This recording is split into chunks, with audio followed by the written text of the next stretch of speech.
e nós vamos aprender algumas técnicas para estudar a Bíblia que eu uso muito e grandemente o Espírito Santo me conduz e fala comigo, e a cada estudo que eu faço ele vem acrescentando um pouco mais, porque a palavra de Deus ela se renova a cada dia. Então, se você colocar no seu coração esse propósito no dia de hoje, nós vamos ler completo os 3 primeiros capítulos de Gênesis para que você venha acompanhar todos os estudos, tudo aquilo que nós separamos no dia de hoje, para que você venha acrescentar ao seu entendimento.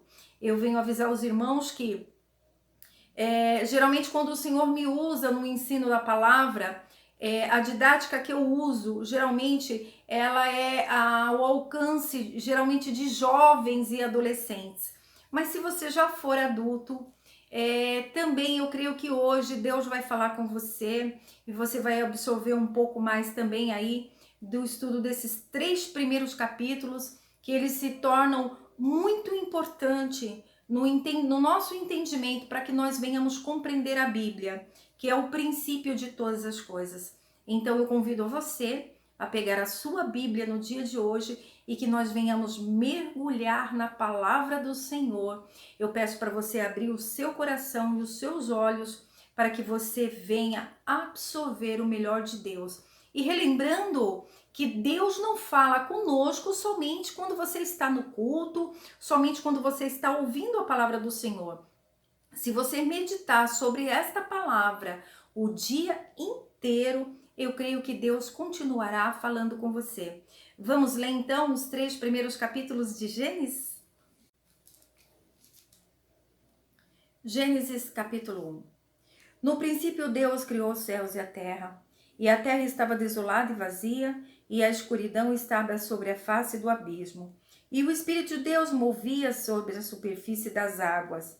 E disse Deus: haja luz, e houve luz. E viu Deus que a luz era boa, e Deus separou a luz das trevas. E chamou Deus a luz dia, e as trevas chamou noite. E foi a tarde e a manhã do primeiro dia. E disse Deus: haja um firmamento no meio das águas, para que separe as águas das águas. E fez Deus o firmamento, e separou as águas que estavam debaixo do firmamento das águas que estavam sobre a expansão. E assim foi. E chamou Deus a expansão céus. E foi a tarde e a manhã do segundo dia. E disse Deus: ajunte-se as águas que estão debaixo dos céus em um lugar, e apareça a porção seca. E assim foi. E chamou Deus a porção seca terra, e ao juntamento das águas chamou mares. E viu Deus que era bom. E disse Deus: produz a terra erva verde, erva que dê semente, árvores frutífera, que dê frutos segundo a sua espécie, e que sua semente esteja nela sobre a terra. E assim foi. E a terra produziu erva verde, erva que dá semente segundo a sua espécie, e árvore que dá fruto, cuja semente está nela segundo a sua espécie. E viu Deus que era bom, e foi a tarde e o amanhã do terceiro dia. E disse Deus: haja luminares na expansão do céu, para quê? Para haver separação entre o dia e a noite, e sejam eles para sinais e estações determinadas, e para dias e anos. E seja para luminares na expansão dos céus, para iluminar sobre a terra. E assim foi. E fez Deus os 2 grandes luminares, o luminar maior para governar o dia, e o luminar menor para governar a noite. E fez também as estrelas. E Deus os pôs na expansão dos céus para iluminar a terra, e para governar o dia e a noite, e para fazer separação entre a luz e as trevas. E viu Deus que era bom. E disse Deus: produz as águas répteis de água vivente, e aves que voam sobre a terra, na abertura e expansão dos céus. E criou Deus as grandes baleias, todo réptil vível, que ainda se arrastando, que as águas produziram segundo a sua espécie, e toda ave de asas segundo a sua espécie. E viu Deus que era bom. E Deus os abençoou, dizendo: frutificai e multiplicai, e enchei as águas dos mares, e as aves se multipliquem na terra. E foi a tarde e uma manhã do quinto dia. E disse Deus: produz a terra seres viventes segundo a sua espécie, bestas e serpentes e animais da terra segundo a sua espécie. E assim foi. E fez Deus os animais da terra segundo a sua espécie, e o gado segundo a sua espécie, e todo animal que se arrasta sobre a terra segundo a sua espécie. E viu Deus que era bom. E disse Deus: façamos o homem à nossa imagem e semelhança, conforme a nossa semelhança. E domine sobre os peixes do mar, e sobre as aves do céu, e sobre o gado, e sobre toda a terra, e sobre todo animal que se arrasta sobre a terra. E criou Deus o homem à sua imagem e semelhança. A imagem de Deus os criou, macho e fêmea os criou.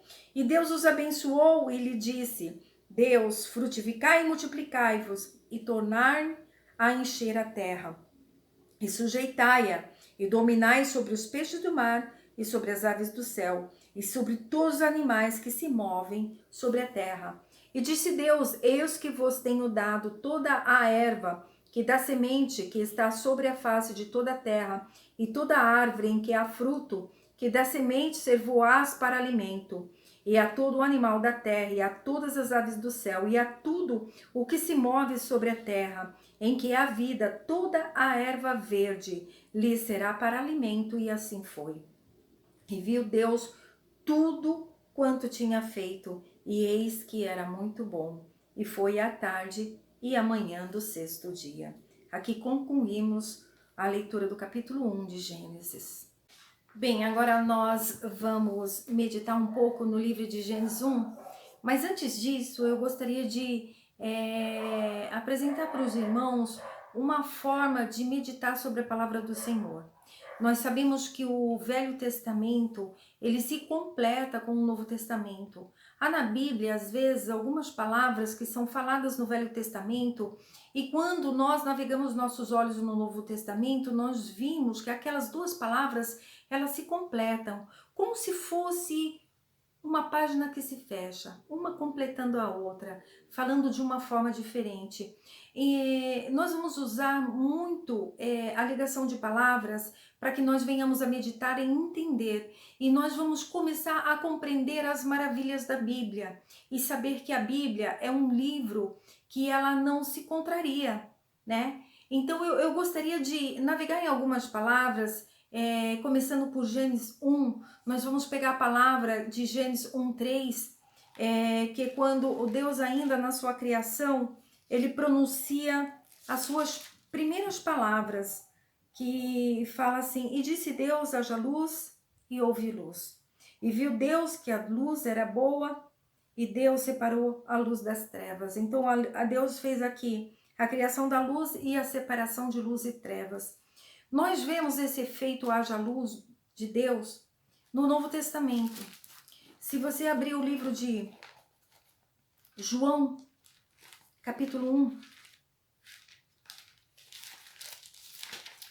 você vai ver as palavras de Deus ditas de uma forma diferente, mas com o mesmo efeito da criação da luz. Em João capítulo 1, ele fala assim: o princípio era o verbo, e o verbo estava com ele, estava com Deus, e o verbo era Deus. Ele estava no princípio com Deus. Todas as coisas foram feitas por ele, e sem ele nada do que foi feito se fez. Nele estava a vida, e a vida era a luz dos homens. E a luz resplandece nas trevas, e as trevas não a compreenderam. Nesta palavra aqui de João capítulo 1, é exatamente o efeito haja luz do Velho Testamento no Novo Testamento. É o momento em que Jesus chegou entre nós, como a luz, o princípio de tudo, né? A luz que veio eliminar. E aqui, da mesma forma como Deus separou a luz das trevas em Gênesis capítulo 1, ele fala assim, que ali estava a luz verdadeira que iluminava todo homem que vem ao mundo. Estava no mundo, e o mundo foi feito por ele, e o mundo não o conheceu. Veio para o que era seu, e os seus não o receberam. Mas todos quanto receberam, deram-lhes o poder de serem feitos filhos de Deus, aos que creem no seu nome. Então ele fala aqui que as luzes não o reconheceram, e assim a separação das luzes e as trevas. Mas aquele que recebeu a luz, aquele que reconheceu a Cristo, esse sim tem a salvação. Então nós vemos aqui que se você pegar a palavra de Deus e você unir duas palavras, você vai ver que grandemente o Espírito Santo vai acrescentar no seu coração e na sua vida alguns ensinamentos maravilhosos. Nós vamos ver isso também no livro de Êxodo 32 e 27, para que você compreenda um pouco melhor. Vamos abrir a palavra do Senhor em Êxodo 32, 27, que ele fala exatamente assim. Êxodo 32, 27. E ele lhes disse: assim diz o Senhor, o Deus de Israel: ponha cada um a sua espada sobre a sua coxa, passem e volte de porta em porta pelo acampamento, e matem cada um a seu irmão e ao seu amigo e a seu parente. E os filhos de Levi fizeram conforme a palavra de Moisés, e caíram do povo naquele dia como quase 3.000 homens. Nessa palavra, Deus ele está colocando juízo sobre os idólatras do bezerro de ouro. Às vezes, no Velho Testamento, o que representa a morte, no Novo Testamento representa a vida. Nós vemos no Novo Testamento, no livro de Atos, capítulo 2, uma palavra que nos faz lembrar essa passagem. Que quando eu bati os meus olhos, grandemente eu me lembrei dessa palavra de Gênesis, que está exatamente no livro de Atos capítulo 2, que fala sobre o dia de Pentecostes. O dia de Pentecostes é um dia de avivamento, é um dia de vida, e nós falamos aqui em Gênesis em morte. E fala assim: cumprindo-se o dia de Pentecostes, estavam todos reunidos no mesmo lugar, e de repente veio do céu um som como de um vento veemente e impetuoso, que encheu toda a casa e que estavam assentados, e foram vistas por eles línguas repartidas como de fogo, as quais pousaram sobre cada um deles, e todos foram cheios do Espírito Santo e começaram a falar em outras línguas, conforme o Espírito Santo lhe concedia que falasse. E em Jerusalém estavam habitando judeus, homens religiosos de todas as nações que estavam debaixo do céu. E correndo aquela voz, ajuntou-se uma multidão e estava confusa, porque cada um os ouvia falar na sua própria língua. E todos pasmaram e se maravilharam, dizendo uns aos outros: porventura não são galileus todos esses homens que estão falando? Como, pois, os ouvimos cada um na sua própria língua em que somos nascidos? Partos e medos e lemitas, e os que habitavam na Mesopotâmia, Judéia, Capadócia, Pontos e Ásia. Quer dizer, aqui muitos ouviam o avivamento que foi derramado sobre aquelas vidas naquele momento. E Pedro era a pessoa que estava pregando neste momento. E ele lembrava a palavra de Joel, que o Espírito seria derramado sobre toda a carne. E nesta palavra aqui, no capítulo 2 de Atos, fala que 3.000 almas foram salvas. Quer dizer, enquanto em Gênesis, na idolatria, morria 3.000 almas, aqui pelo arrependimento, 3.000 almas eram salvas.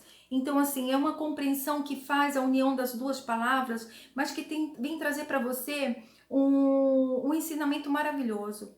Às vezes você vê no Velho Testamento a Bíblia compreendida de forma literal, como por exemplo, houve um certo momento que Deus ele colocou uma lei e falava assim: tirai o mal do meio de nós. Então Deus determinava que aquele que pecasse, aquele que caísse, ele deveria pagar a sua vida com a morte, né? E é tanto que o pecado de Assã, que foi aquele que, quando Deus determinou em Jericó que deveria ser queimado todas as coisas, ele foi lá e subtraiu a capa e guardou na sua tenda. E quando Josué foi contender com Ai, que era a menor cidade que ele tinha, ele perdeu um número muito grande de homens, e na menor cidade, quer dizer, Jericó era tão grande e eles foram vencedores, Ai era tão pequena e eles perderam porque existia anátema, existia maldição escondida, porque o pecado de Assã foi descoberto e ele pagou com a sua própria vida. Foi tanto que no local onde ele morreu, eles colocaram pedras, que diz que até em Jerusalém, até hoje você vê esse monumento lá. Quer dizer, enquanto no Velho Testamento o pecado você pagava com a morte literal, o Novo Testamento você paga com a morte espiritual, que é onde lá o apóstolo Paulo nos ensina que o pecado gera morte. Então, assim, quando você consegue fazer essa união de palavras, você começa a se deslumbrar com as coisas que Deus vem acrescentando e vem ensinando a você. Essas são as doutrinas da Bíblia. São essas doutrinas que nós vamos colocar os nossos olhos e nós vamos começar a entender em Gênesis o princípio de todas as coisas. Da onde surgiu o pecado? Qual foi a estratégia de Satanás? Qual foi, por que o homem caiu? Então, assim, se você compreender a doutrina do pecado que está em Gênesis, se você compreender todas essas coisas, ela vai acrescentar muita coisa, muito conhecimento e vai trazer você mais sabedoria no lidar com o seu próprio eu, né? Eu gostaria só de, nessa mesma linha de pensamento, a gente ler a palavra que está em Gênesis 22, para a gente finalizar. Gênesis 22, de 9 a 12, que é uma palavra maravilhosa. Gênesis 22, de 9 a 12, que fala assim: E tendo chegado ao lugar que Deus lhe havia dito, edificou ali Abraão um altar, e pôs a lenha em ordem, ratou Isaque seu filho, e o pôs sobre o altar em cima da lenha. E estendeu Abraão a sua mão, e o tomou cutelo para imolar o seu filho. E então o anjo do Senhor bradou do céu e disse: Abraão, Abraão. E ele respondeu: Eis-me aqui. E disse: Não estenda a tua mão sobre o moço, nem lhe faça mal, porque já conheço que temes a Deus e que não recusaste o teu filho, o teu único filho. Então aqui nós temos nesta palavra que Deus, no último momento, ele poupou Abraão de sacrificar o seu próprio filho, né?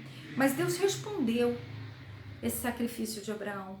E a resposta de Deus está lá em João, capítulo 3, versos 16, que fala assim: Porque Deus amou o mundo de tal maneira que deu o seu Filho unigênito, para que todo aquele que nele crê não pereça, mas tenha vida eterna. Se Deus poupou de Abraão, seu único filho, Deus não propôs Jesus, que era o seu único filho, pelas nossas vidas. E aí nós vamos vendo a grandeza de Deus e até onde esta palavra é profunda e chega aos nossos corações, né? Então o Velho Testamento, ele completa o Novo Testamento, assim como o Novo também completa o Velho Testamento. Vamos ler o livro de Romanos, capítulo 8, 3, que fala exatamente sobre isso, que fala exatamente assim: Porque o que era impossível à lei, visto como estava enferma pela carne, Deus envia seu Filho, em semelhança à carne do pecado, pelo pecado, condenou o pecado na carne, para que a justiça da lei se cumprisse em nós. Então a lei é cumprida em nós através da pessoa de Jesus, porque a palavra de Romanos capítulo 1 fala que nenhuma condenação há para aquele que está em Cristo Senhor, aquele que anda segundo a lei do Espírito, não a lei da carne. Então, assim, essa é uma forma de você compreender e meditar sobre a palavra de Deus. Nós vamos fazer algumas ligações no decorrer desse estudo e nós vamos prosseguir colocando agora algumas doutrinas para que nós venhamos compreender um pouco mais o que Deus quer falar conosco no livro de Gênesis 1, 2 e 3, que nós estamos iniciando ainda. Essa é só uma apresentação.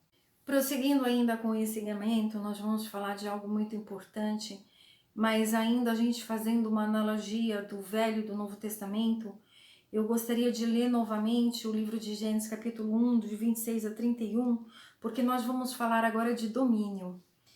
E a palavra do Senhor, ela diz assim: E disse Deus, façamos homem à nossa imagem, conforme a nossa semelhança, e domínio sobre os peixes do mar, e sobre as aves do céu, e sobre o gado, e sobre a terra, e sobre todo animal que se arrasta sobre a terra.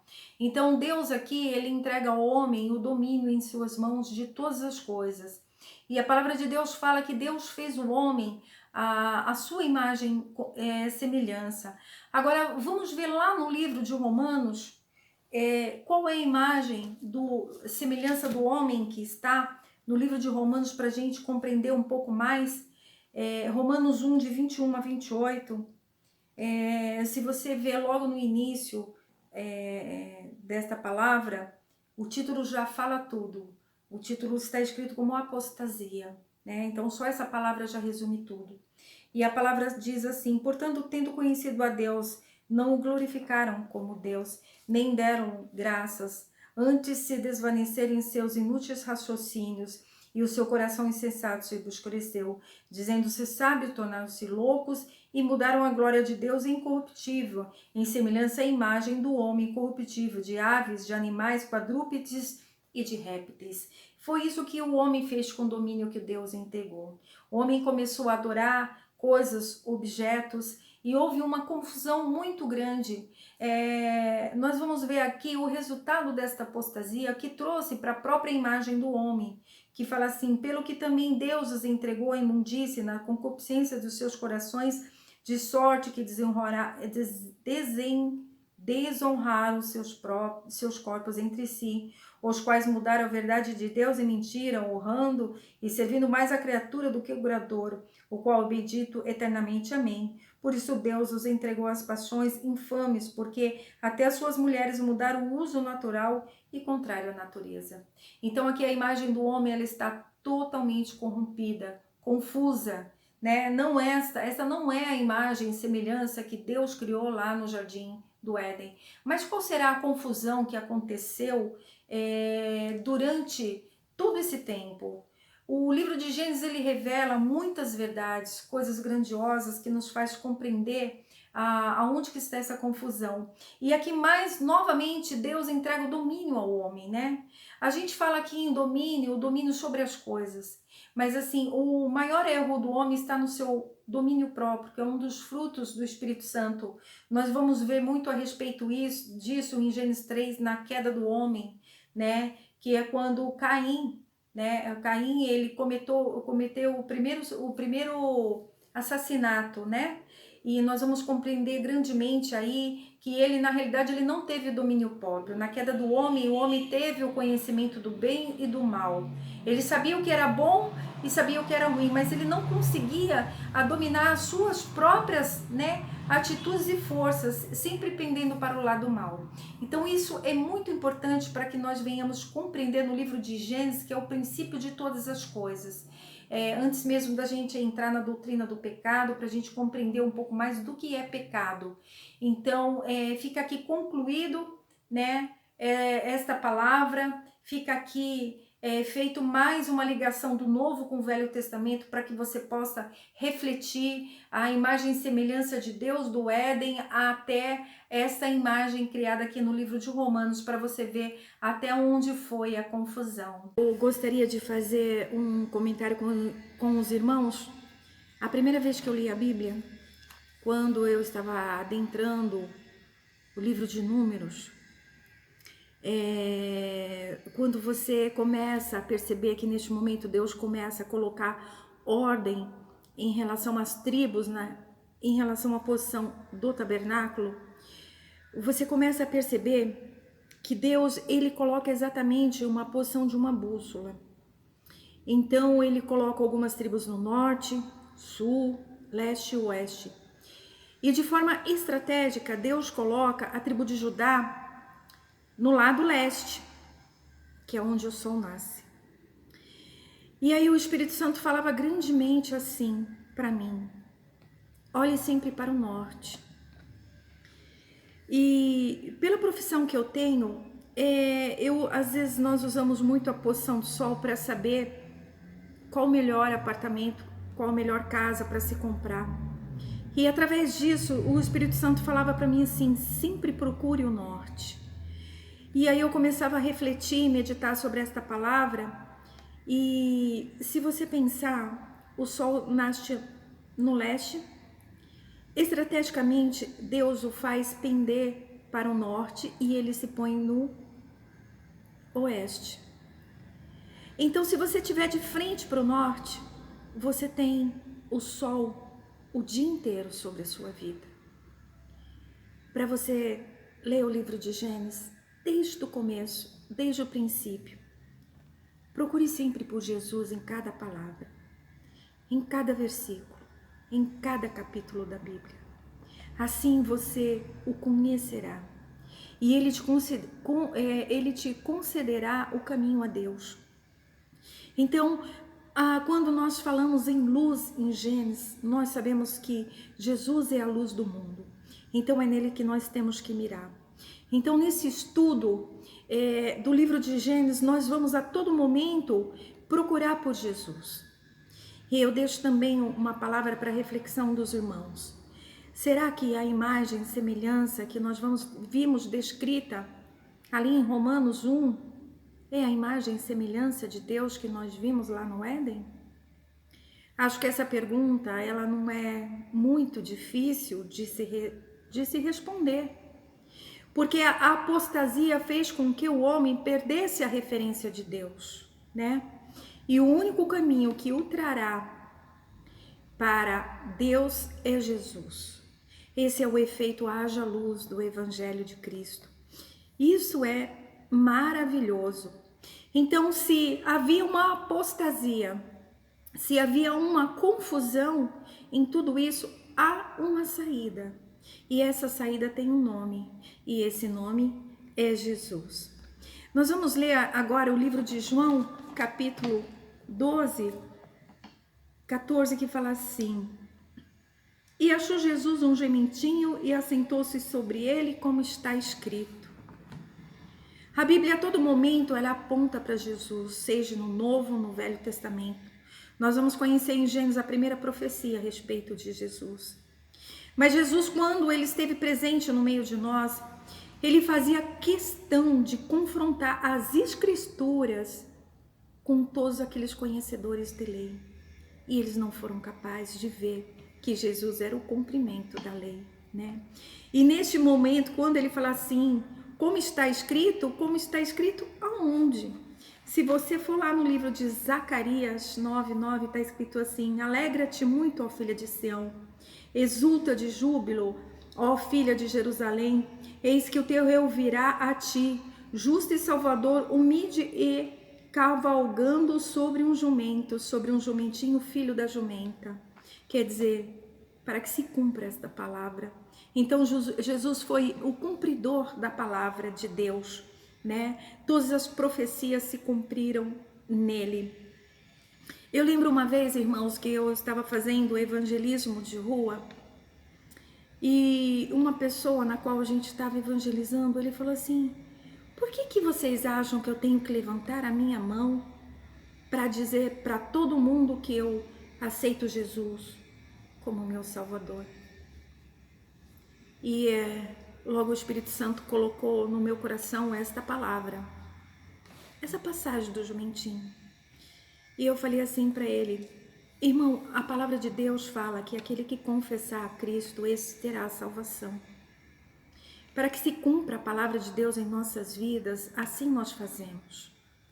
Porque Jesus, que era o próprio Deus entre nós, para que se cumprisse a palavra do profeta, ele subiu sobre um jumentinho, para que a palavra fosse cumprida. Então, se ele, que é o próprio Deus, fez isso para cumprir-se a palavra de Deus, por que nós não faríamos, se somos menor que ele? Então, é dessa forma que o Espírito Santo, ele vai nos trazendo argumento. Ele vai unindo palavras, ele vai agregando valores e verdades no seu coração. E essas verdades, elas vão se consolidando na sua vida. E quando a verdade chegar na sua vida, irmão, morra por ela, porque esta é a verdade de Deus. Louvado seja Deus. No livro de Tiago 1:23, existe a parábola do espelho, que ele fala assim, que o homem, quando ele se olha ao espelho e vê a sua imagem do homem natural, é como se o homem fosse o homem que conhecesse a palavra do Senhor, mas não a cumprisse. É como se ele olhasse para o espelho e visse o homem natural que ele é. E quando ele virasse as costas, ele já não se lembrava mais e nem sabia quem era. Assim somos nós. Somos a imagem e semelhança do Senhor. Nós temos que conhecer a face de Cristo, que está na palavra de Deus, para que nós possamos ter a nossa referência perfeita e nos encontrarmos com nós mesmos. Esse é o grande propósito de Gênesis. Nós vamos adentrar em assuntos maravilhosos. São as primícias, são os primeiros ensinamentos que Deus nos dá, mas eles são muito importantes na sua vida.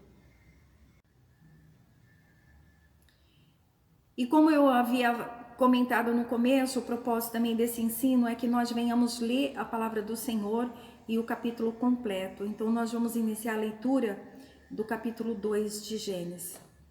E assim foram acabados os céus e a terra, e todo o seu ornamento.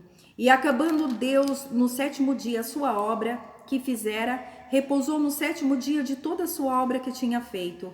E abençoou Deus o sétimo dia e o santificou, porque nele repousou de toda a obra que ele tinha criado e feito. Essas são as origens do céu e da terra quando foram criados. No dia em que o Senhor Deus fez a terra e os céus, e toda a planta do campo que ainda não estava na terra, e toda a erva do campo que ainda não brotava, porque ainda o Senhor Deus não tinha feito chover sobre a terra, nem havia homem que lavrasse a terra, mas subia da terra um vapor que regava toda a face da terra. Formou-se, pois, o Senhor Deus o homem do pó da terra, e soprou em suas narinas o sopro da vida, e o homem foi feito alma vivente.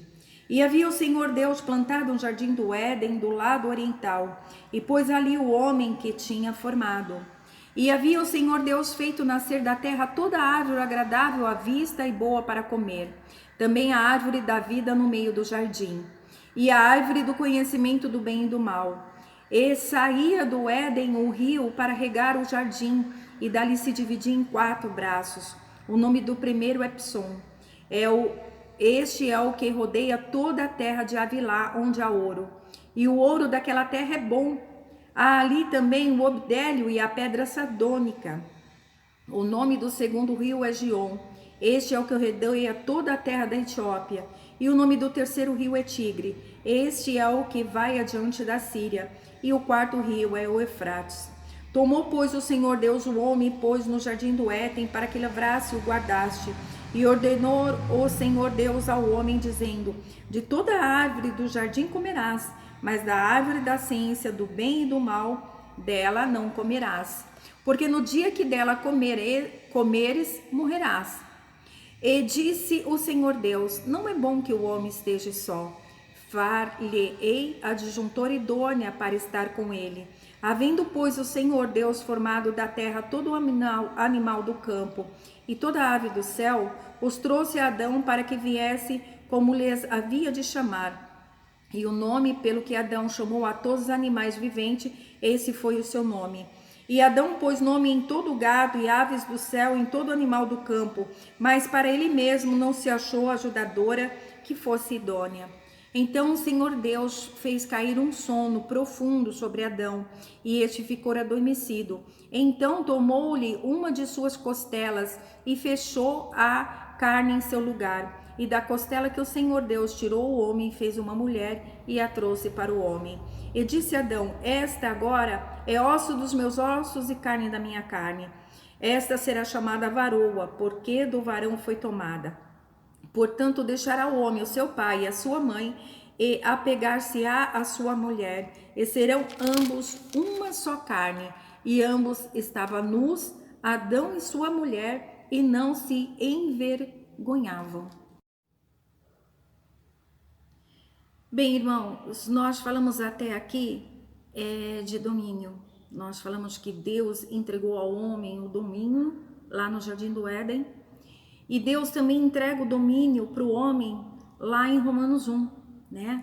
Mas nós estamos falando aqui do domínio sobre as coisas, né? E olha o que o homem fez com aquilo que ele dominava. Ele começou a adorar mais a criação do que o próprio Criador.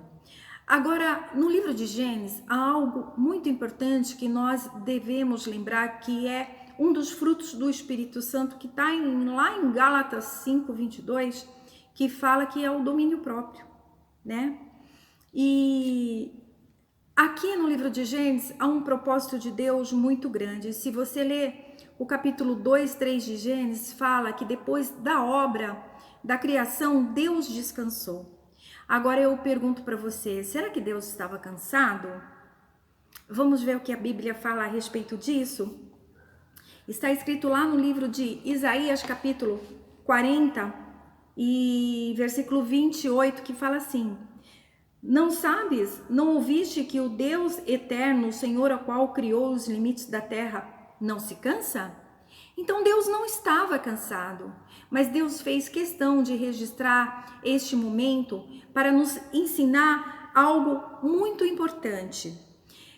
Você vai compreender um pouquinho quando nós estudarmos um pouquinho o livro de Gênesis. Vamos dar uma pincelada primeiro de Gênesis, não, de Êxodo. Vamos primeiro em Êxodo 20, depois a gente volta para Êxodo 16 para a gente compreender o que é esse descanso que o Senhor nos propõe a conhecer. Então lá no livro de Êxodo 20, o Senhor ele já começa a estabelecer os 10 mandamentos. E o dia de sábado era o terceiro mandamento da lei judaica, que fala assim, no capítulo 8, lembra-te do dia de sábado para santificá-lo. 6 dias trabalharás e farás toda a tua obra, mas o 7º dia será o sábado do Senhor teu Deus. Não fará nele obra alguma, nem tu, nem teus filhos, nem tua filha, nem o teu servo, nem a tua criada, nem o teu animal, nem o teu estrangeiro que está dentro das tuas portas. Então Deus, ele santifica o dia de sábado e ele estabelece que nesse dia não pode se trabalhar, que esse dia é santificado ao Senhor. E nós vemos que Deus começa a provar o homem a respeito disso, porque Deus já conhece a fraqueza do homem acerca da ansiedade. Então vamos ver lá em Êxodo 16, o capítulo de 1 a 5, para nós começarmos a compreender como Deus provou o homem a respeito disso. No capítulo 16 fala, e partindo de Elim, toda a congregação dos filhos de Israel veio ao deserto de Sim, que está entre Elim e Sinai, os 15 dias do 2º mês depois que saíram da terra do Egito. E toda a congregação dos filhos de Israel murmurou contra Moisés e Arão no deserto. E diziam os filhos de Israel, oxalá tivéssemos morrido pela mão do Senhor na terra do Egito, quando assentávamos junto às panelas de carne, quando comíamos pão com fartura. Porque vos nos tem trazido a este deserto para matarmos de fome toda esta multidão? Então o Senhor disse a Moisés, eis que eu vos farei chover pão do céu, e o povo sairá e recolherá cada dia a porção diária, para que eu o prove se anda em minha lei ou não. Mas no 6º dia prepararão o que tem que colher, e será o dobro do que estavam acostumados a recolher cada dia. Então Deus aqui propõe algo para o homem, fala assim, olha, eu vou mandar o maná do céu, e vocês vão ter o sustento de cada dia, mas vocês devem comer somente o que é a porção do dia, e não deixe para o dia seguinte.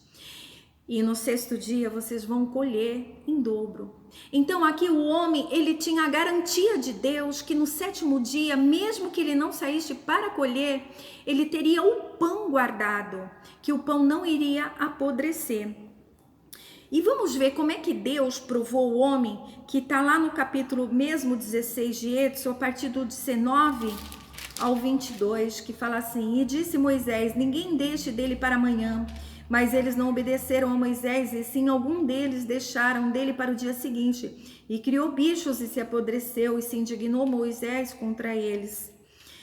Eles então o recolhiam cada manhã, cada um segundo o que tinha que comer, e logo que o sol esquentava, derretia-se.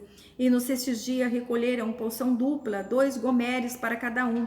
E todos os príncipes da congregação vieram a Moisés e o fizeram saber.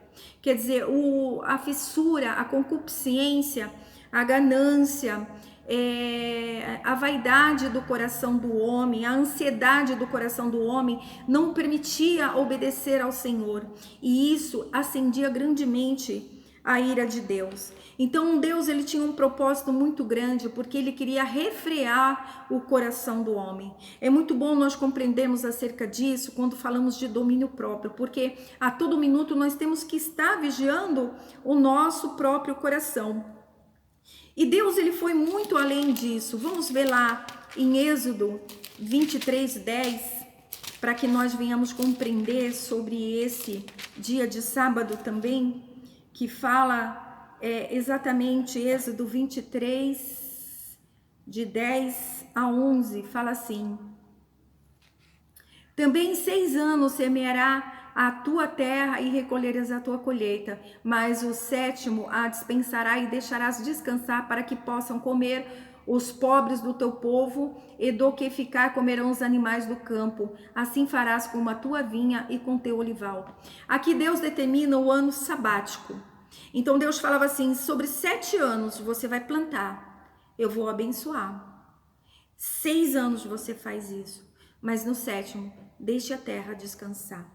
Será que o homem realmente fez desta forma? Essa palavra, ela se confirma lá no livro de Levíticos, no capítulo 25, Levíticos 25, de 4 a 5. 25, de 4 a 5, que fala assim: mas ao 7º ano da terra terá um sábado de repouso, um sábado ao Senhor. Não semearás a tua terra, nem podarás a tua vinha. O que de si mesmo nascer da tua terra cegará, não colherás, e as uvas do seu vinhedo não vidimarás. Ano de repouso será para a terra. E Deus, ele começa a cobrar do homem logo no capítulo 26 de Levíticos, no 34 a 35, que fala exatamente assim: então a terra desfrutará dos seus sábados todos os dias que tiver assolada, e vós estarei na terra de vossos inimigos, e a terra descansará então e folgará nos seus sábados. Todo o tempo que estará assolada descansará, ou que não descansou em seus sábados enquanto habitavam nela. Então aqui em Levíticos Deus fala assim: eu vou cobrar de vocês. Se vocês não obedecer, essa terra aqui vai ficar assolada. Eu vou entregar vocês aos seus inimigos e eu vou cobrar cada sábado, né? Aqui no livro de Levíticos tem as bênçãos e as maldições. E aí o profeta Isaías é quem dá o veredito de 70 anos de cativeiro para Israel. Por quê? Porque quando eles chegaram na terra, viveram lá 490 anos. Eles não preservaram nenhum sábado que o Senhor havia mencionado, nenhum ano sabático. Então, todos esses anos sabáticos, durante os 490 anos, que eram 70 anos, foram cobrados por Senhor. Então o Senhor, ele deu um veredito aqui para ensinar na nossa fraqueza, que não é da forma como nós pensamos, e sim como a forma como Deus determina. Então nós temos que a todo momento estar vigiando os nossos corações. O domínio foi colocado em nossas mãos, mas nós temos que ter o domínio próprio sobre a concupiscência do nosso coração. E se nós andarmos à luz do Evangelho, se nós colocarmos Jesus e de frente ao norte como a luz da nossa vida, nós hemos de alcançar todas as promessas, hemos de nos santificar, porque assim a palavra nos faz, né? Jesus já falava: estai limpo pela palavra que vos tenho dado. Então esse é o propósito de falarmos no livro de Gênesis sobre o ano sabático, e sobre também guardar para o Senhor o seu momento com Deus, né? O pastor Ruildo Paiva, ele pregou aqui no último culto, que fala o orar compassivo de Jesus aos necessitados. E quantas vezes os nossos olhos estão tão ocupados, nós estamos tão atarefados, que nós não reservamos os momentos para com Deus, momentos de oração, momentos de consagração, momentos com as nossas próprias famílias. Quantas vezes, às vezes, pai, mães estão ocupados e não dão atenção aos seus filhos. Então é algo que nós devemos repensar em nossas vidas. Bem, não dá para passar pelo livro de Gênesis sem falar da concepção da vida, né?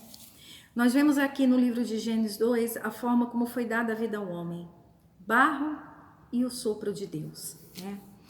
Eu gostaria de ler novamente o capítulo 2 de Gênesis, verso 7, que fala assim: Formou, pois, o Senhor Deus o homem do pó e da terra, e soprou em suas narinas o sopro da vida, e o homem foi feito alma vivente.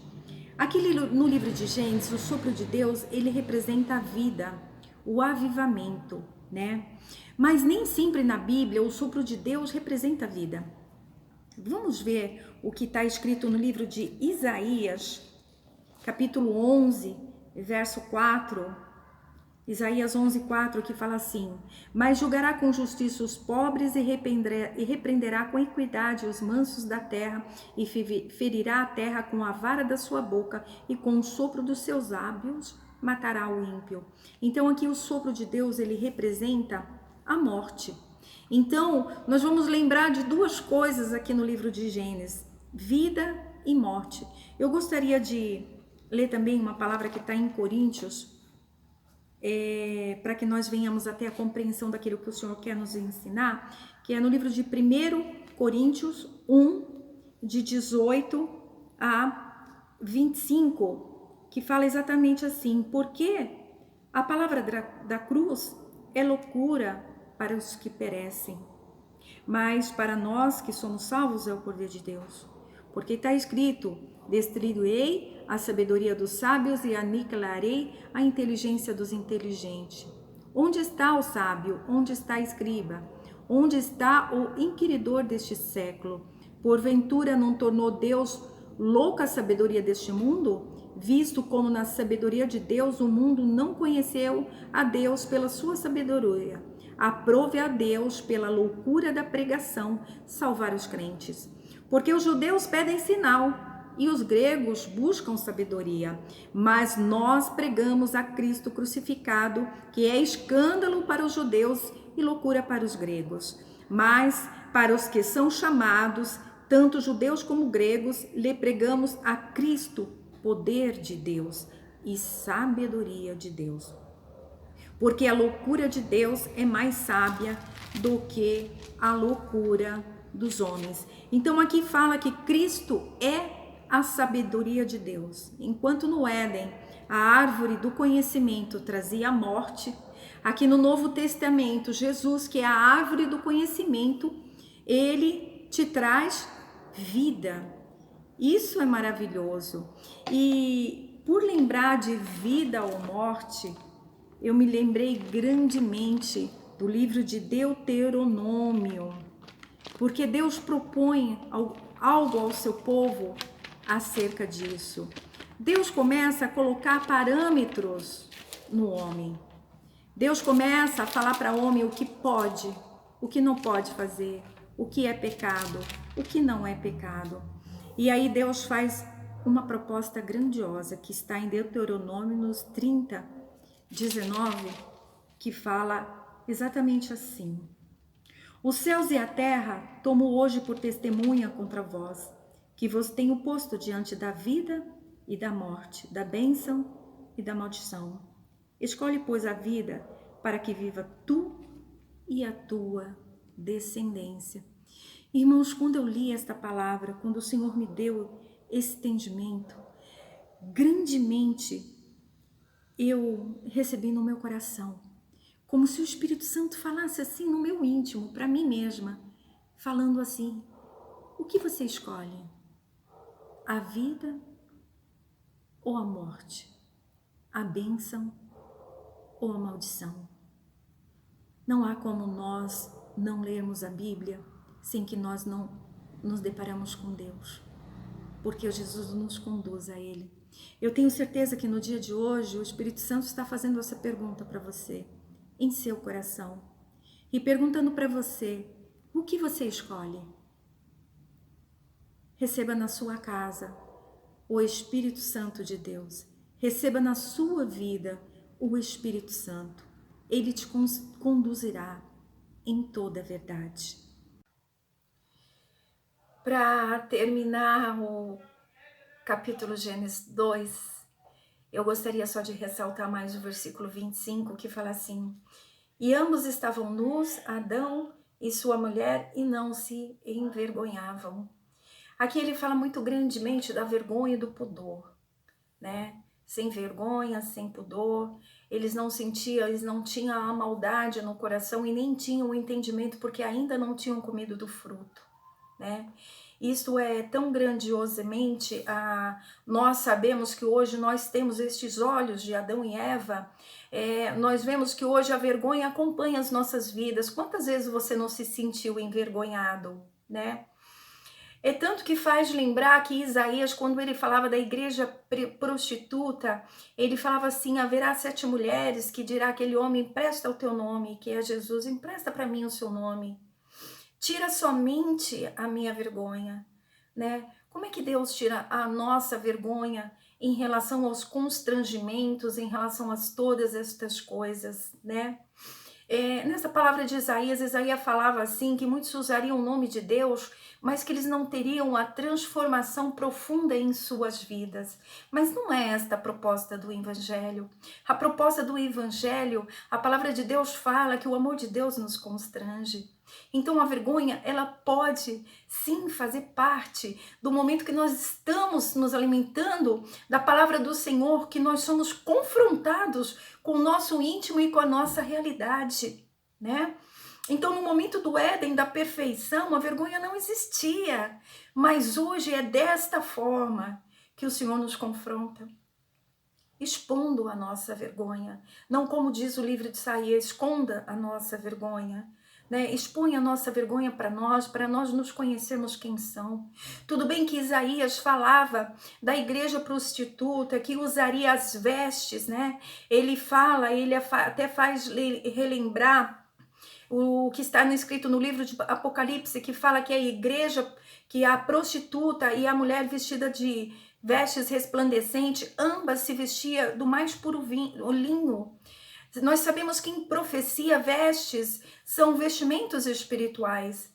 Quer dizer, todas recebiam a mesma palavra, mas que ela se corrompia, a prostituta se corrompia e sujava as suas vestes, né? Então, por muitas vezes, hoje nós podemos entender que a vergonha é algo em nossas vidas que nos traz ao reconhecimento dos nossos erros, nos traz ao reconhecimento de quem nós somos quando nós somos colocados cara a cara com Cristo.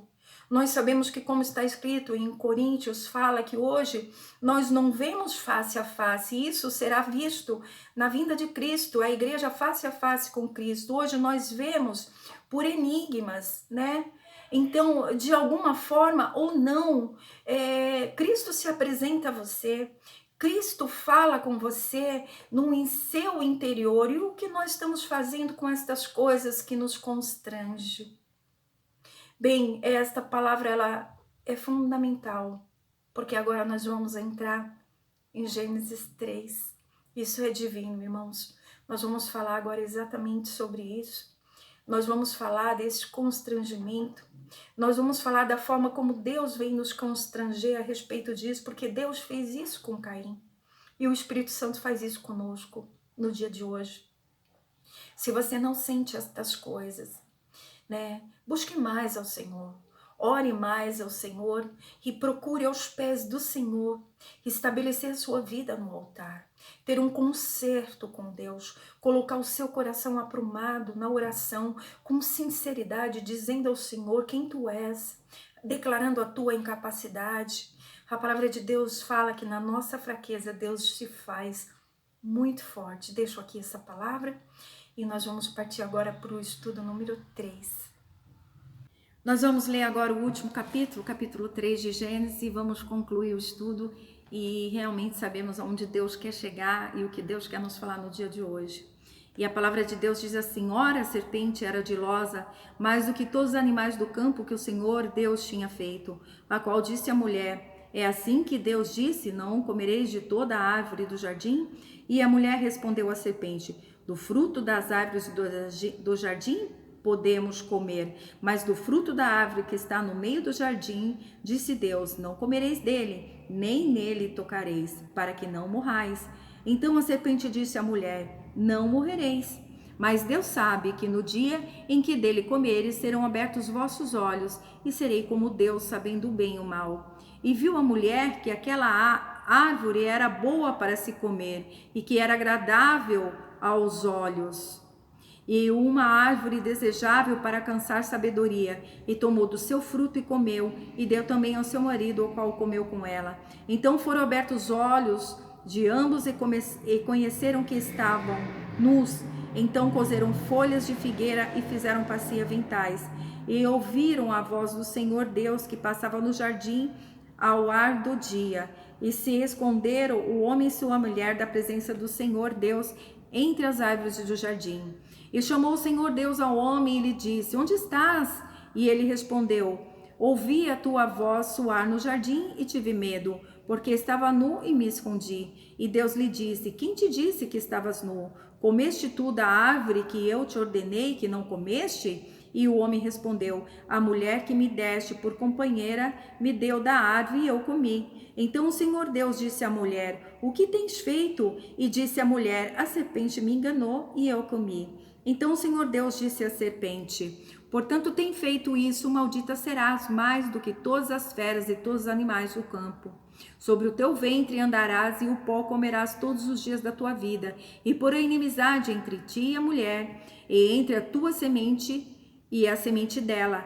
Esta te ferirá a cabeça e eu lhe ferirei o calcanhar. E a mulher disse: Multiplicarei grandemente a tua dor e a tua concepção. Com dor dará luz aos filhos. E para o teu marido será o teu desejo e ele te dominará.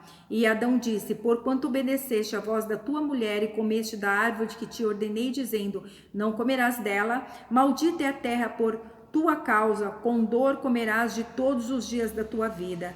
Espinhos e abrolhos também te produzirá.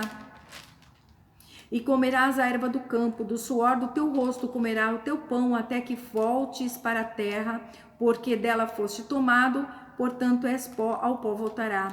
E chamou Adão o nome da sua mulher Eva, porquanto ela era mãe de todos os viventes. E o Senhor Deus fez para Adão e para sua mulher túnicas de pele e os vestiu.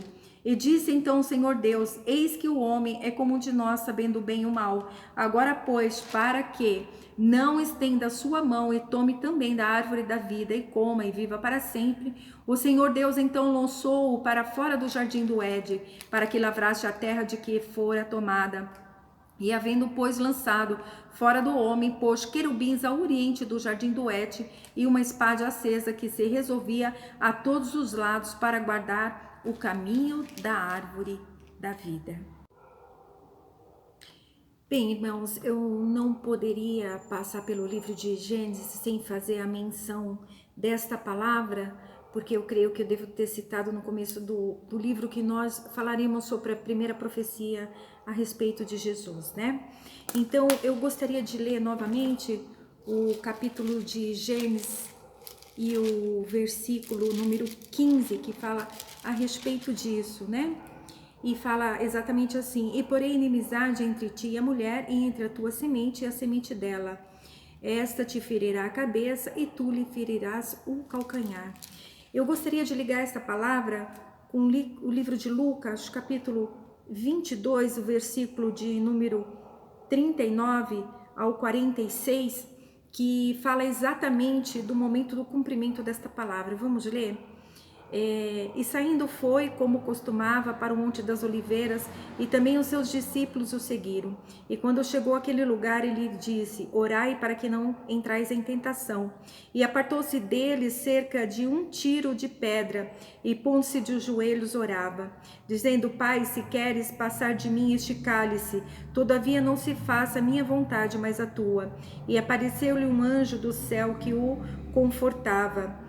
E, posto em agonia, orava mais intensamente, e o seu suor tornou-se em grandes gotas de sangue, que corria até o chão. E, levantando-se da oração, veio para os seus discípulos, e achou-os dormindo de tristeza. E lhes disse: Por que estáis dormindo? Levantai e orai, para que não entrais em tentação. aqui nós vemos o cumprimento da palavra em Gênesis, né? E você pode se perguntar, mas como assim cumprimento da palavra? Eu lembro que uma vez, irmãos, eu estava viajando para o interior de São Paulo e eu tenho um irmão que ele gosta muito de pescar, né? E naquele dia saíram todos para procurar minhoca, quer dizer, algo muito simples, né? E quando lá no mato eles se depararam com uma cobra, todos correram. Mas o meu irmão, ele foi confrontar a cobra. E quando ele foi confrontar a cobra picou ele. E naquele dia eu pensei que eu ia perder meu irmão, mas assim, graças a Deus a cobra não era venenosa. E quando nós corremos para o médico com ele, né? Se fosse uma cobra venenosa, nem daria tempo de chegar ao médico. O médico falava assim, que a cobra, ela, quando a pessoa é picada pela cobra, ela tem problema respiratório por muitas vezes. E ela tem problema no sangue também. Então ela pode, o sangue dela coagular. Pode acontecer também de haver uma grande hemorragia interna e pode acontecer em casos extremos daquelas cobras altamente venenosas da pessoa suar sangue.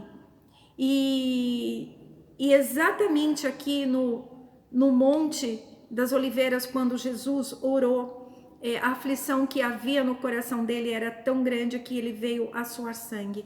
Então aqui cumpre-se a profecia de Gênesis. Então eu não poderia passar por Gênesis sem fazer a menção desta palavra.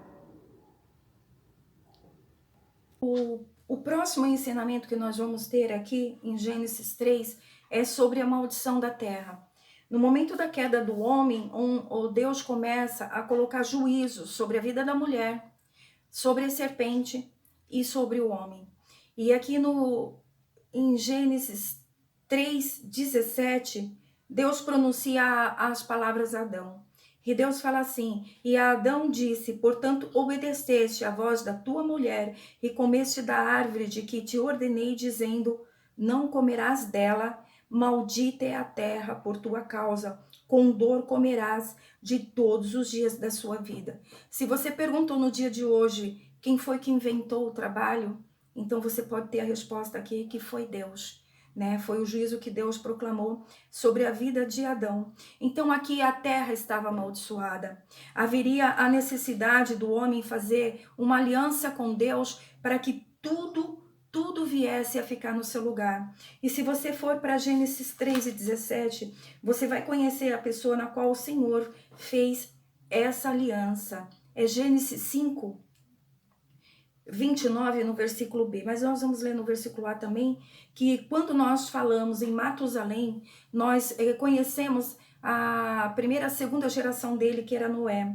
E a palavra diz assim, e chamou o seu nome Noé, dizendo, este nos aliviará de nossas obras e do trabalho de nossas mãos, por causa da terra que o Senhor amaldiçoou. Essa era a missão de Noé em nossas vidas. Mas se você estudar a Bíblia, você vai ver que todas as alianças que o homem fez com Deus foram quebradas, com exceção de Jesus. Por isso que ele é a aliança eterna que a Bíblia relata. Mas como foi que Noé quebrou a aliança com Deus? Nós vamos ver isso mais para frente, quando nós estivermos estudando Gênesis 6. E aqui eu finalizo mais essa lição. Ainda prosseguindo aí em Gênesis 13, agora com algumas explicações sobre a palavra que eu meditei. Eu queria começar do fim. Como assim do fim? Eu queria ir lá para o livro de Apocalipse, capítulo 12, versos 9, onde fala que a serpente se precipitou. Vamos observar o que diz a palavra do Senhor? E foi precipitado o grande dragão, a antiga serpente que se chama o diabo e Satanás, o qual engana todo mundo. Ele foi precipitado na terra e os seus anjos foram lançados com ele. Eu refleti muito, porque assim, logo quando eu comecei o livro de Gênesis, já pensando em Gênesis 3, Deus já colocava essa palavra no meu coração sobre a precipitação de Satanás, né? Então nós vemos aqui grandemente revelado no livro de Gênesis qual foi a estratégia que Satanás usou para persuadir o homem. E aqui em Apocalipse 9 fala que o engano é a arma que Satanás usa em nossas vidas para nos trazer ao erro, né? Vamos ler então Gênesis 3:5, que é o momento que ele faz essa persuasão. É quando ele fala assim: então a serpente disse à mulher: não morrereis, mas Deus sabe que no dia em que dele comeres, serão abertos os vossos olhos e sereis como Deus, sabendo o bem e o mal. Essa foi a forma como ele lubridiou a mulher. Agora, aqui nos chama bastante atenção, logo no verso 6, que foi a reação de Eva em relação àquilo que a serpente falou, né?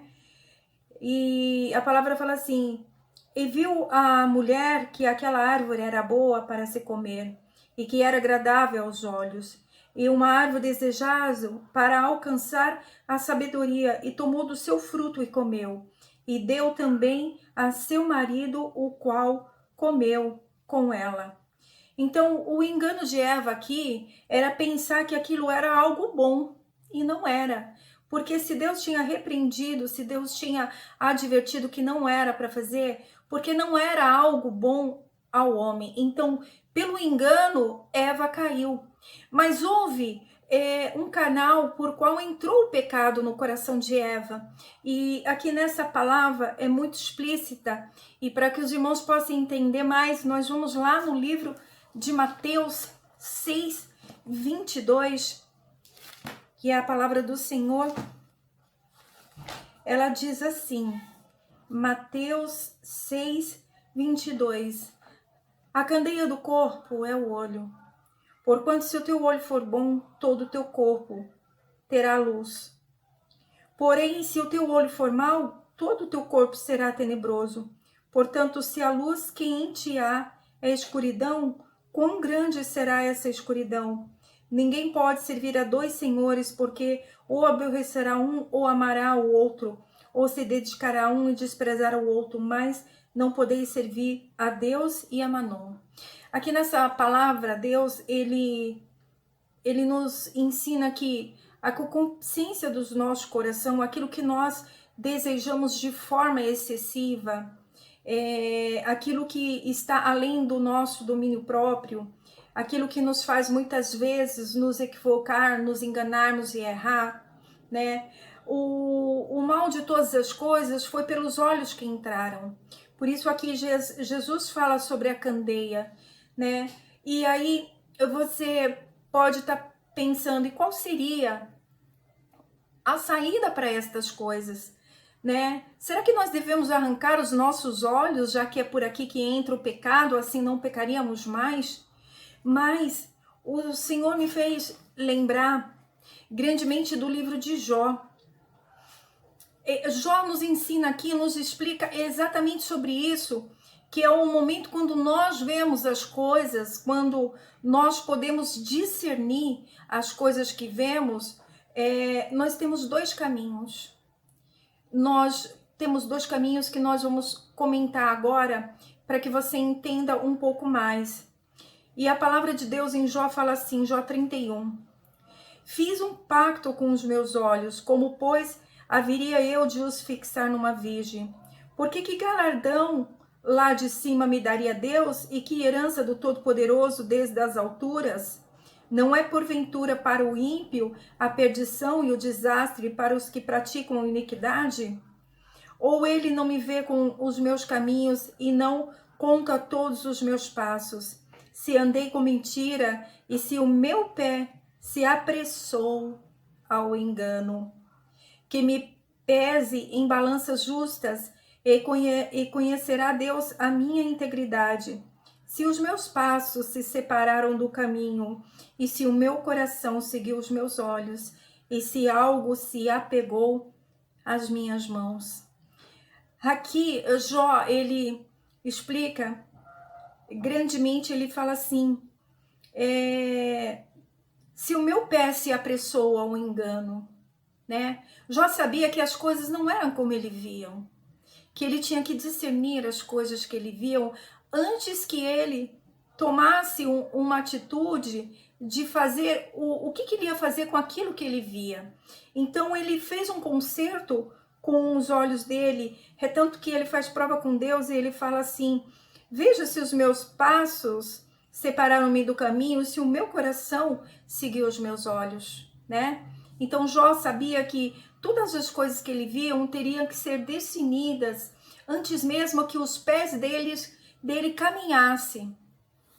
Por isso, por muitas vezes, Jesus falava assim, que o pecado do homem ele está no coração, né? Quando Jesus fala que aquele homem que desejar a mulher, ele já está pecando, quer dizer, ele nem precisa estar com ela, ele já está pecando. O Jesus já nos ensina que o pecado está na concupiscência do nosso coração, mas o caminhar para o pecado já é a consumação do pecado que nos leva exatamente à morte, né? Então, essa observação do engano da serpente, a observação dos olhos e todas estas coisas, o discernimento, ele vai te levar a dois caminhos. Lembra que Deus perguntou o que você escolhe, vida ou morte, bênção ou maldição? O que você vai fazer com aquilo que você, com a percepção que o Espírito Santo te der, né? Você tem duas escolhas. Ou você vai fazer como Adão, você vai justificar e continuar no engano, ou você vai fazer como Isaías e dizer: ai de mim, que tenho lábios impuros e ando no meio de homens que têm lábios impuros.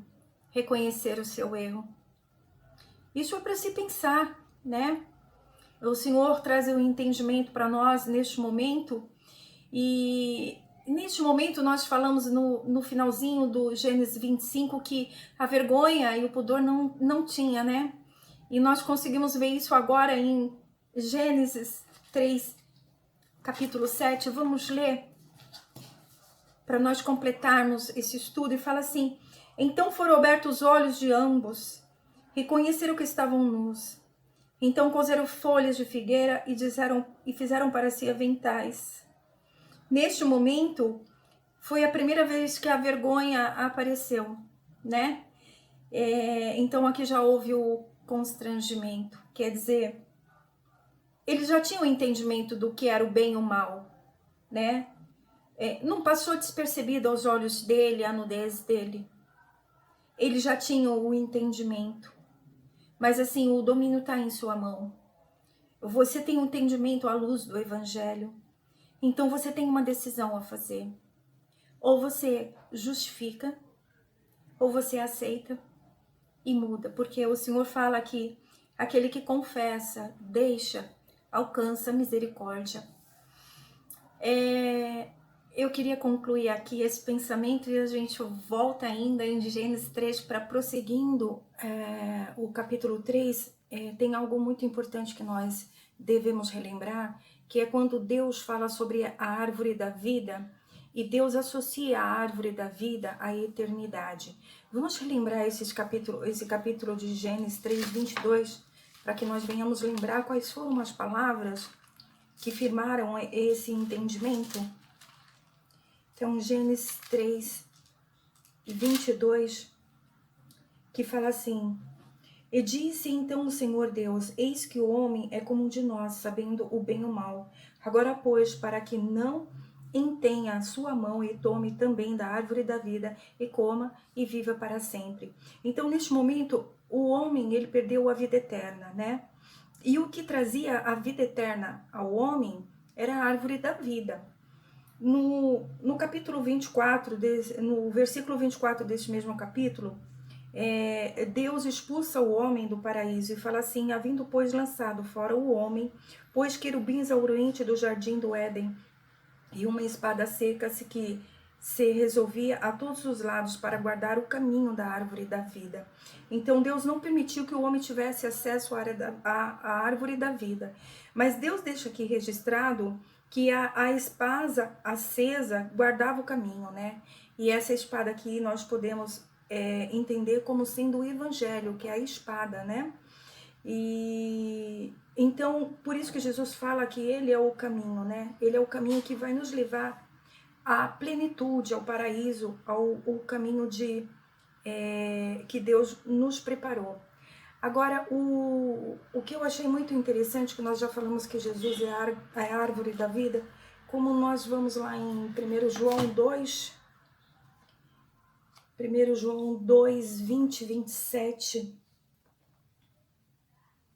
1 João 2, 20 fala assim: mas vós, tendo a unção do Santo e conhecei todas as coisas, não vos escrevi porque não soubesse a verdade, mas porque conhecereis e porque nenhuma mentira vem da verdade. Quem é o mentiroso, senão aquele que nega que Jesus é o Cristo? Este tal é o anticristo, o mesmo que nega o Pai e o Filho. Qualquer que nega o Filho, tampouco tem o Pai. Mas quem confessa o Filho, tem também o Pai. Porquanto que o visse desde o princípio permaneça em vós. Se em vós permanece, que desde o princípio ouviste, também permaneceis no Filho e no Pai. Nós vamos ler até o 27. E essa é a promessa que ele nos fez, a vida eterna. Essas coisas vos escrevi acerca dos que vos engane. A unção que vós recebeste dele fica em vós, e não tendo necessidade de qualquer vos ensine, mas com toda a unção vos ensine todas as coisas, e é a verdadeira e não é mentira. Mas assim como ela vos ensina, assim nela permaneceis. Então aqui Deus fala que para nós termos um entendimento da Bíblia e do Evangelho, nós temos que ter a unção do Espírito. A graça que nós comentamos logo no começo, que não basta somente o conhecimento, mas que o Espírito Santo, ele já nos orienta e ele já nos testifica a verdade. Por isso que eu falo que quando nós nos propomos a conhecer Jesus na Bíblia e ler a Bíblia com a intenção de encontrá-lo mesmo, o próprio Espírito Santo revela a verdade de Deus, a que não há engano. Foi tanto que em João 3,16, quando é mencionado as palavras que Deus enviou o seu único Filho, unigênito, para todo aquele que nele crê tem a vida eterna, confirmando isso daí. Em João 6,68, Simão Pedro fala: para onde iremos se só tu tem palavra de vida eterna? Confirmando Jesus como sendo o caminho para a árvore da vida. Agora imagine vocês que o homem ele fosse eterno. Imagine a pessoa de Hitler no mundo de hoje, né? Se Hitler fosse eterno, o que seria da humanidade? Será que ele teria cumprido o propósito e o objetivo dele? Nós temos em Gênesis 5, 25, algo de informação a respeito disso, que ele fala sobre o Matusalém, que foi o homem que mais viveu. Vamos ver do Gênesis 5, 25 a 29, quem foi Matusalém? E fala assim: viveu Matusalém 187 anos e gerou Lameque. E viveu Matusalém depois que gerou Lameque 782 anos e gerou filhos e filhas. E foram, pois, todos os dias de Matusalém 979 anos e morreu. E viveu Lameque 182 anos e gerou um filho e chamou seu filho de Noé. Então, Matusalém era neto era avô de Noé, né? E foi o homem que mais viveu da Bíblia. Mas quando nós vamos lá em Gênesis 6, 3, Deus coloca uma advertência e Deus ele abrevia esse tempo de vida do homem. E em Gênesis 6,3 fala: então disse o Senhor, não contenderá meu espírito com o homem para sempre, porque certamente ele é carne. Entretanto serão seus dias 120 anos. Aqui Deus estabelece somente 120 anos. Mas como vamos lá em Salmo 90,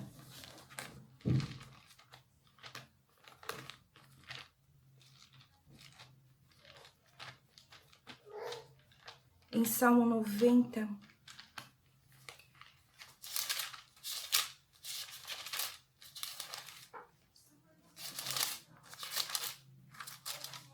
Salmo 90, 10. Salmo 90, 10 fala assim: Os dias de nossa vida são de 70 anos, e em caso de maior vigor, alguns alcançam 80 anos, mas a sua força é fadiga, e pesar, pois eles são cortados logo e vamos voando. Aqui em Salmo 90 falo que a vida ideal do homem até os 70 anos, o que foge disso é fadiga. Retanto que aqui no versículo 2 fala: ensina-nos a contar os nossos dias de tal maneira que o nosso coração adquira a sabedoria. E fica aqui concluído esse ensino. Bem, irmãos, eu gostaria de concluir esse ensino unindo duas palavras, uma que está no livro de Apocalipse 13 com Daniel 7:25. Vamos ler a palavra para que nós façamos a compreensão?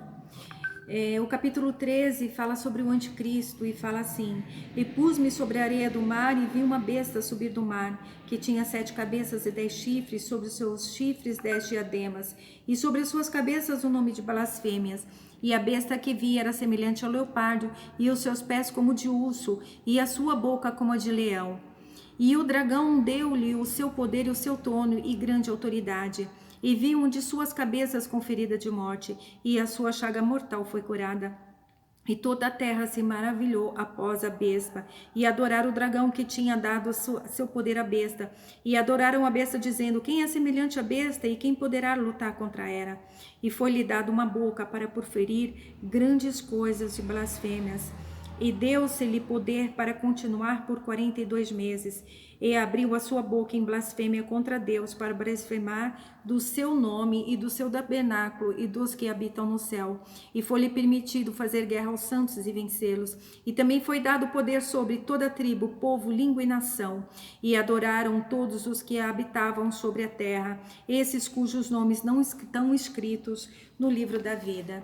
E aí eu gostaria de unir a palavra que está em Daniel 7:25, que ele fala exatamente também sobre o anticristo, e ele fala assim: proferirá palavras contra o Altíssimo, e dos santos do Altíssimo destruirá, e cuidará em mudar os tempos e a lei. Bem, aqui nós já sabemos que ele vai proferir palavras contra o Altíssimo, mas Daniel, ele dá uma dica muito boa pra gente. Ele fala assim que ele vai cuidar de mudar a lei. Você lembra lá de Gênesis 1, Gênesis 3, quando Eva, ela foi lubridiada pela serpente, a serpente ela transformou a verdade de Deus em mentira, e Eva, ela pelo engano achou que aquele fruto seria bom e não seria. Essa é a estratégia de Satanás. Agora eu pergunto a você: se porventura Deus permitisse que a igreja não fosse arrebatada antes do poder do anticristo, você estava preparado para enfrentar a serpente? Você realmente está embasado na palavra do Senhor? Realmente você está conhecendo todas as escrituras para que você não venha a ser lubridiado, para que você venha realmente ser alimentado? Então fica aí o término desse estudo, fica aí essa pergunta para você meditar, e eu agradeço a minha oportunidade em nome de Jesus.